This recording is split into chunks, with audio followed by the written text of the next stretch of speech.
What is up, guys? It is Jed Wrestling here, back again with another video. And today we have my full collection of WWE Mattel Ultimate Editions, and we are about to rank them from worst to best.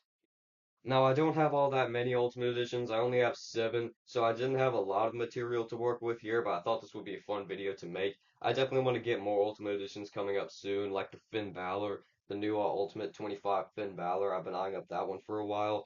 But this is going to be, in my opinion, the worst Ultimate Edition in my collection, coming in at number 7. Gotta give it to the Ultimate Edition Wave 1 Ronda Rousey. This figure had a lot to contend with. The paint chipping in certain areas is honestly pretty annoying. The toes are really loose on the feet. I'm not sure if they even ever used this specific mold of foot ever again on the Ultimate Editions, but the toes are super loose. This one's more loose. If you stand her up for a long period of time, she will fall. And I think it's a good resemblance of Ronda Rousey. I like the inclusion of the black jacket, especially with the interchangeable arms, so you can have the so you can still have the articulation there. But the other set of interchangeable arms still have the pins on the arms, which doesn't look that good. I mentioned the feet and the paint scuffage and everything. Head sculpts were really good. I like the stern face. The smiling face was pretty good as well as the hair down version.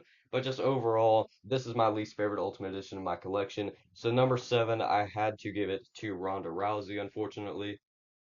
At number 6 on my Ultimate Edition countdown, I'm giving it to the Ultimate Edition Series 14 Roman Reigns. Believe it or not, this is going to surprise some people that this figure is so low on the list, but I definitely have my reasons. First off, they screwed up this torso, something fierce. Roman Reigns he is in great shape, obviously, but he is not this jacked, not at all. They gave him like a Triple H style of torso, and especially when you don't have any accessories on it to distract you from the torso, it just looks kind of ridiculous. I don't really like the head sculpt inclusion here. This one was never really my favorite. It's just a little bit bland. He didn't actually come with any one's hands, so you don't have the one's hand on the gauntlet or on the skin tone interchangeable hand. He's got the same old leg mold that we'd seen with the elites. He doesn't even have drop downs. I do like the articulation on the torso and everything, like and everything up top. That moves really good. And there's nothing wrong with the articulation on these legs. I just would like to have seen a new leg mold, and especially, hold on a second, especially when you compare it to like the Elite 110 Roman Reigns. I think this is a lot better of a figure. You got the red boots, which I think look more fresh, and just I don't know. I think this is like I think the Elite Roman Reigns or the Ultimate Edition 21 Roman Reigns or 20 or whatever. If you want to pick up that one, I think that would be a better option. And this is not like just the worst figure of all time. I'm just saying my gripes with it and what I think they could have improved. And this Roman Reigns was, in my opinion, kind of a miss. So I have to give it the number 6 spot. Coming in at number 5, we have befittingly the Ultimate Edition Series 5 Becky Lynch. Now this is obviously an early on Ultimate Edition, but for being early, I definitely think this figure is really good. She does have the issues of like the loose feet and then the loose toes and everything, but everything past that, she comes with both Raw and SmackDown Women's Championships. Of course, when she was Becky 2 belts. I like the gear with the black and yellow. I think it's pretty cool. It's based off of WrestleMania 35. The paint apps do look a little rough around the nylons around the legs, but I think the head sculpt, this one at least, definitely does her justice. Some people don't like it. I think it's good. I didn't really like the other head sculpt that we saw, the smiling head sculpt based off of like post match when she was holding up both belts. I don't really like that one, but I definitely think this figure is really good. So, especially for being so early in the Ultimate Edition's development, I definitely think this one is up to the standards of the modern day Ultimate Editions. So I have to give it the number 5 spot. At number 4, I have the Ultimate Edition Greatest Hits Hollywood Hulk Hogan. This was based off of the original Hollywood Hulk Hogan Ultimate Edition, which I unfortunately missed out on, but I'm glad I waited because this one has the updated points of articulation, like the butterfly joints, as well as the updated tan. And that definitely looks a lot more like Hulk Hogan. I think this figure does him better justice. I do think it's a little tall. Like if you compare it to like a normal sized figure, it is a little tall. But that's honestly how certain Ultimates tend to be. Only occasionally. But th this Hulk Hogan is still really good. I like it a lot, and is the only Hulk Hogan that I have in the NWO gear, the Hollywood Hulk Hogan gear. I like how he comes with the belt as well as the shirt, which is tearaway in the front, the Hollywood headband. Everything about this figure is really, really awesome. So number four, I gotta give it to the Ultimate Edition Hollywood Hulk Hogan. Number three, this was a difficult choice, not gonna lie. I love the this Ultimate Edition and then the other two that I'm gonna show. These are like my top Ultimate Editions in my collection, some of my favorite figures of all time.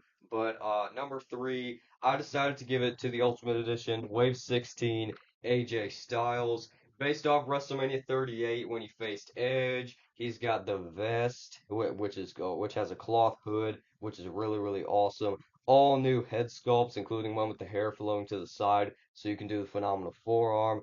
He's got the butterfly joint, so you can do like the AJ pose up top when he puts the the phenomenal one the P1 logo together. You can't do it with the jacket, unfortunately, but you can do it like when he's got like the cloth shirt on. He's got the light blue and white attire. One of my favorite gears AJ Styles has ever worn. P1 logo on the side, the classic Phenomenal One boots, synonymous with AJ Styles. You can just do so much with this figure. The posing is absolutely awesome. And if you didn't get this figure, and if you don't have an AJ Styles, I highly recommend this one over any others. I'd say this is the best AJ Styles all-around wrestling figure of all time. I think it beats all the TNA ones, certainly beats all the WWE ones. This is an absolutely awesome AJ Styles, and I'm going to give it my number three spot on this list.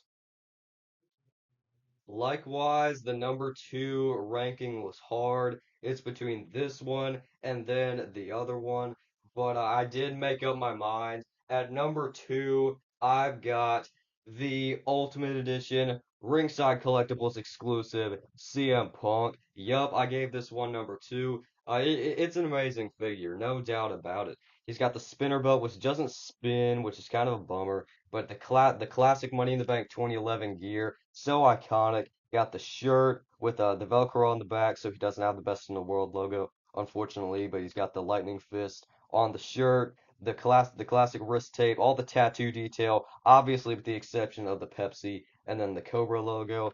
Attire is so awesome. The red, white, and blue Chicago colors. Got the Chicago stars on the front as well as on the boots.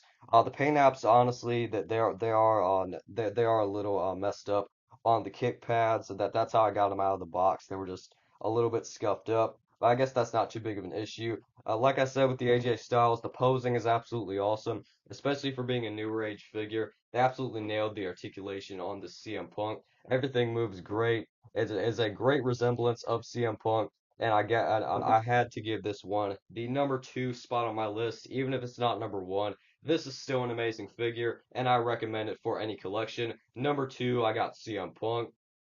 Number one might be a bit of a surprise, but at this stage and where we are now, this is my favorite Ultimate Edition in my collection. This Series 21 Cody Rhodes, based off of WrestleMania 39. I could have given it to the Punk, but in the end, I like the Cody Rhodes more. He didn't come with the championship, so we're gonna take that out of his hands. We're just gonna look at what this figure came with.